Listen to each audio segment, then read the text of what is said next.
ये single window हमें क्यों चाहिए? Why do we need a single window? The whole world doesn't have a single window. This itself shows that there is a problem, that we need a single window. So what you do is you regulate here and you build a single window, then you build another single window. So thank you very much. I think it's a very interesting question. And in fact, this entire discussion is very interesting. A lot of the content, a lot of thoughts being expressed are actually music to my ears.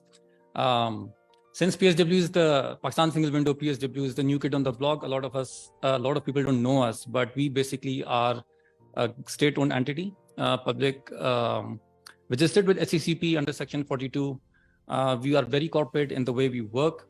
The basic mandate that we have is a digitalization of cross-border trade. So we are creating a single platform, an electronic platform to connect 77 government trade regulators that range from FBR and Customs all the way to PTA and Ministry of Commerce, Ministry of Food Security, and there are so many departments under them. We are bringing them 77 government departments. 77. This is a good question, and this is a question that we ask every day when we meet the government agencies. So why do we need a single window? I think it's a very provocative question. Why don't we need a single window if there's so much regulation in place and the cross-border trade is so complex? We are talking about a sector which is connected to international trade, has a lot of international dimensions. So why wouldn't you like to facilitate trade, to bring down the cost of doing business, to try and contribute to export, improve export competitiveness of Pakistan, and encourage small and medium enterprises to get into that international supply chain without going through the regulatory process that is in place? We are not a trade regulator. So I'm on this table because I think I bring a very unique perspective from a public sector agency that is working from a private sector perspective. Most of the work that we do is from a private sector perspective. For your kind information, the single window is an international commitment. About 77 governments around the world have created single window, including UAE. But single window Pakistan is actually very unique in the sense that once completed, it would be probably in the 10 or 15 top single windows in the world that will just not connect customs and trade regulators, but will also have a port community system at all the seaports in Karachi, an airport community system at all the airfreight units, and also a land port community system, which means that every economic operator associated with cross-border trade is being connected to that platform. They're talking to each other. The payments are digital. The regulatory processes are all digital. I can go on and on the single window. I will not go, but we are probably one of those unique organizations in Pakistan that have gone out of the ING curse. We are not doing, we have done it. Most of what I say is not aspirational in nature. It is what we are actually planning and implementing right now. When we went out and we looked at all the processes that these government departments are doing, we found out a lot of interesting stuff. And I think the presentations in the morning covered so many of the things that we had also found out in our assessment reports.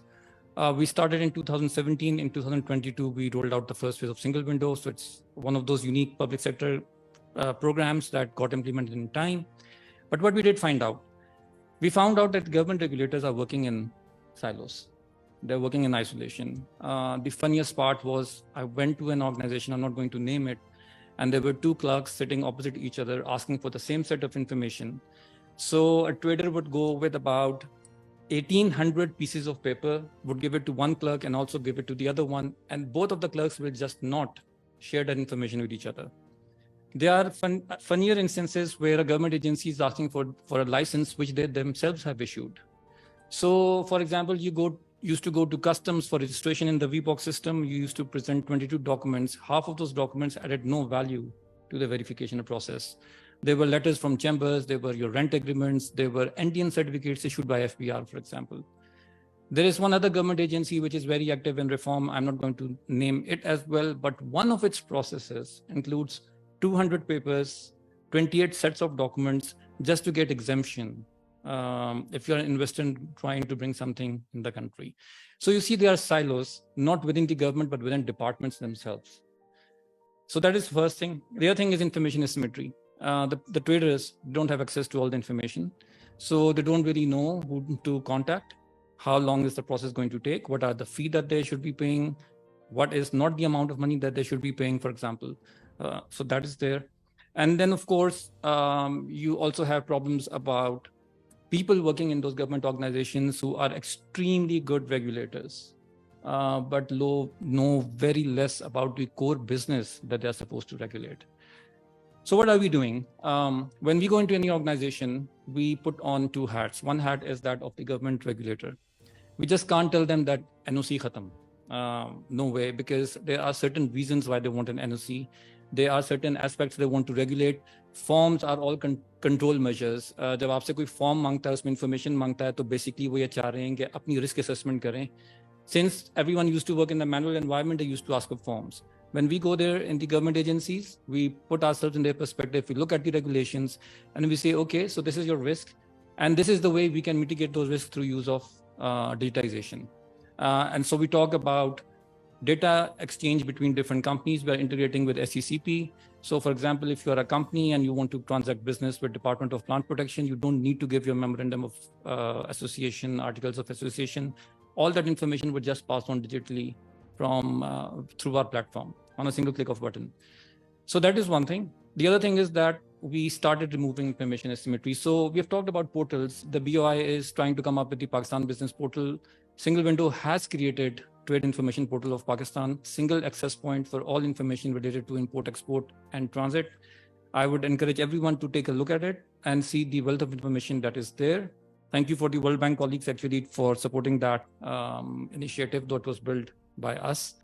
So we are removing the information asymmetry. And the third thing is that we are re-engineering the processes. So we are eliminating redundant processes, redundant documents.